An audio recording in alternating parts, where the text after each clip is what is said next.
Assalamualaikum warahmatullahi wabarakatuh. Perkenalkan, nama saya Rina Arbaiyah, NIM 2011-81615, Prodi Pendidikan Agama Islam, Fakultas Tarbiyah dan Keguruan, Universitas Islam Negeri Sultan Taha Saifuddin Jambi. Tujuan dari pembuatan video ini untuk memenuhi mata kuliah fikih kontemporer yang diampu oleh Ibu Yeni Anggraini MA. Baiklah, langsung saja. Saya ini akan menjelaskan sedikit mengenai tentang anak angkat atau adopsi.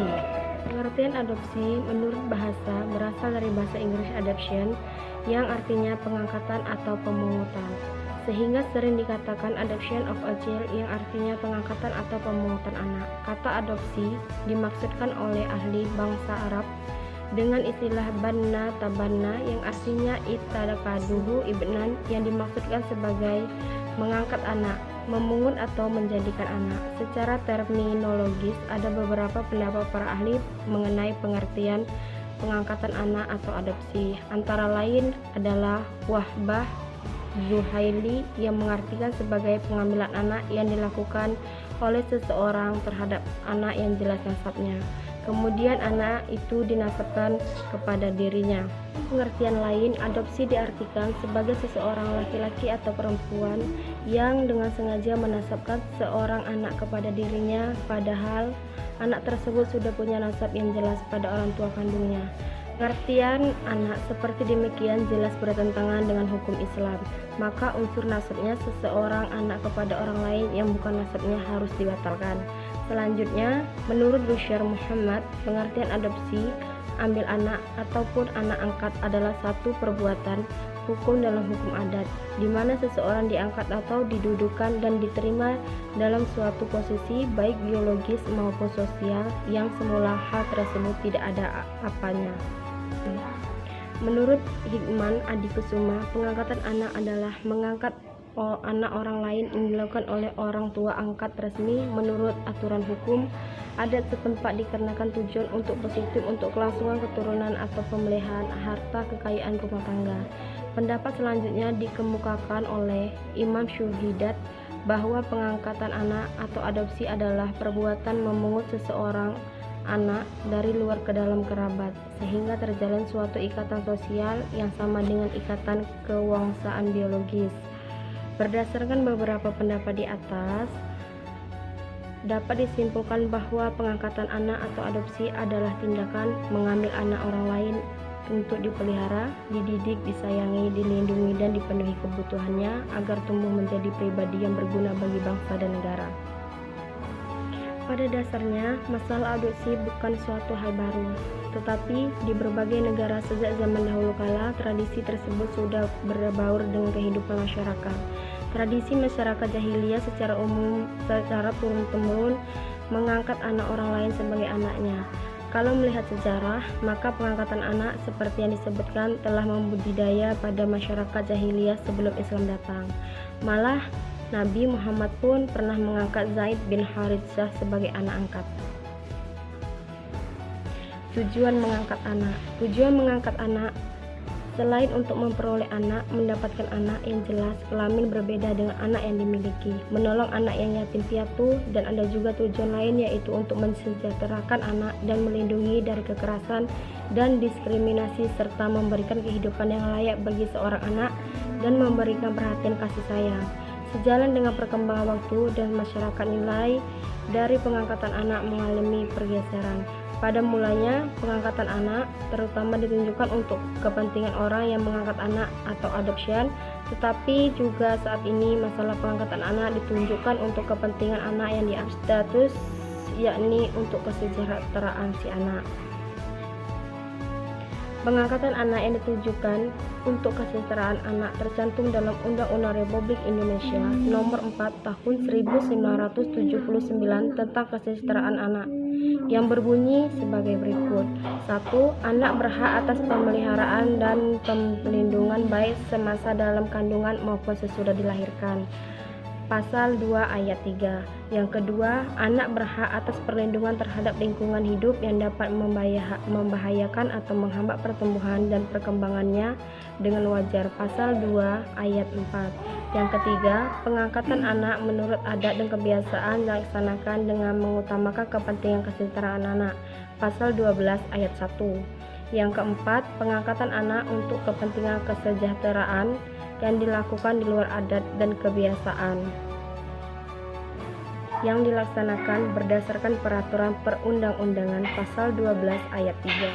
Undang-Undang Nomor 4 Tahun 1979 tentang kesejahteraan anak dapat disebut suatu ketentuan hukum yang menciptakan perlindungan anak, sebab kebutuhan anak menjadi pokok perhatian dalam undang-undang tersebut. Maka, ketentuan-ketentuan hukum mengenai pengangkatan anak yang berlaku di Indonesia perlu dipahami sejauh mana akan mampu melindungi kepentingan si anak. Hukum adopsi dalam Islam. Para ulama fikih sepakat menyatakan bahwa hukum Islam tidak mengakui lembaga pengangkatan anak yang mempunyai akibat hukum seperti yang pernah dipraktikkan masyarakat jahiliyah.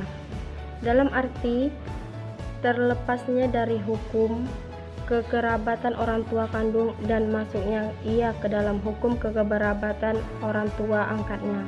Hukum Islam hanya mengakui bahkan menganjurkan pengangkatan anak dalam arti pemungutan dan memelihara anak, dalam artian status kekerabatan tetap berada di luar lingkungan keluarga yang orang tuanya dan dengan sendirinya tidak mempunyai akibat hukum apa-apa. Ia tetap anak dan kerabat orang tua kandungnya, berikut dengan segala akibat hukumnya. Larangan pengangkatan anak dalam arti benar-benar dijadikan anak kandung berdasarkan firman Allah Subhanahu wa taala dalam surah Al-Ahzab ayat 4-5. Artinya, Allah sekali-kali tidak menjadikan bagi seseorang dua buah hati dalam rongganya, dan Dia tidak menjadikan istri-istrimu yang kamu zihar itu sebagai ibumu, dan Dia tidak menjadikan anak-anak angkatmu sebagai anak kandungmu sendiri. Yang demikian itu hanyalah perkataanmu di mulutmu saja. Dan Allah mengatakan yang sebenarnya, dan Dia menunjukkan jalan yang benar. Panggillah mereka anak angkat itu dengan memakai nama bapak-bapak mereka, itulah yang lebih adil dan di sisi Allah. Dan jika kamu tidak mengetahui bapak-bapak mereka, maka panggillah mereka sebagai saudara-saudaramu seagama dan maula-maulamu. Dan tidak ada dosa atasmu terhadap apa yang kamu hila padanya, tetapi yang ada dosanya apa yang disengaja oleh hatimu, dan adalah Allah Maha Pengampun lagi Maha Penyayang. Quran Surah Al-Ahzab 4-5. Apabila ada anak-anak yang ditinggal mati ayahnya karena peperangan atau bencana lain, misalnya seperti peperangan yang terjadi pada masa awal-awal Islam, maka agama Islam memberikan jalan keluar yang lain dari pengangkatan anak tersebut. Umpamanya dengan jalan menikahkan para janda yang ditinggal mati suaminya itu dengan laki-laki lain. Dengan demikian, anak-anak janda tersebut tidak lagi menjadi terlantar. Status anak tersebut bukan anak angkat, tetapi anak tiri. Kalau anak tiri disebut perempuan, maka anak tiri itu menjadi mahramnya, dalam arti sudah haram kawin dengannya. Kalau sudah ba'da dukhul dengan ibu anak tirinya itu. Para ulama fikih sepakat menyatakan bahwa hukum Islam melarang praktik pengangkatan anak yang memiliki implikasi yuridis seperti pengangkatan anak yang dikenal oleh hukum barat atau hukum sekuler pada praktik masyarakat jahiliyah, yaitu pengangkatan anak yang menjadikan anak angkat menjadi anak kandung. Anak angkat terputus hubungan hukum dengan orang tua kandungnya. Anak angkat memiliki hak waris sama dengan hak waris anak kandung. Orang tua angkat menjadi wali mutlak terhadap anak angkat. Hukum Islam hanya mengakui pengangkatan anak dalam pengertian meraihnya kewajiban untuk memberikan nafkah sehari-hari, mendidik, memelihara, dan lain-lain dalam konteks beribadah kepada Allah Subhanahu wa Ta'ala. Hukum Islam telah menggariskan bahwa hubungan hukum antara orang tua angkat dengan anak angkat terbatas sebagai hubungan antara orang tua asuh dengan anak asuh yang diperluas, dan sama sekali tidak menciptakan hubungan nasab. Akibat yuridis dari pengangkatan anak dalam Islam hanyalah terciptanya hubungan kasih sayang dan hubungan tanggung jawab sebagai sesama manusia. Karena tidak ada hubungan nasab, maka konsekuensi yudiris lainnya adalah antara orang tua angkat dengan anak angkat harus menjaga mahram, dan karena tidak ada hubungan nasab, maka keduanya dapat melangsungkan perkawinan. Rasulullah Shallallahu Alaihi Wasallam diperintahkan untuk mengawini janda Zaid bin Haritsah, anak angkatnya. Hal ini menunjukkan bahwa Nabi Muhammad dan Zaid bin Haritsah tidak ada hubungan nasabnya, kecuali hanya hubungan kasih sayang sebagai orang tua angkat dengan anak angkatnya. Islam menetapkan bahwa antara orang tua angkat dengan anak angkatnya tidak terdapat hubungan nasab, kecuali hanya hubungan kasih sayang dan hubungan tanggung jawab sebagai sesama manusia. Karena itu di antara keduanya bisa berhubungan tali perkawinan. Misalnya Nabi Yusuf bisa mengawini ibu angkatnya Zulaiha, bekas istri Raja Abdul Aziz, bapak angkat Nabi Yusuf.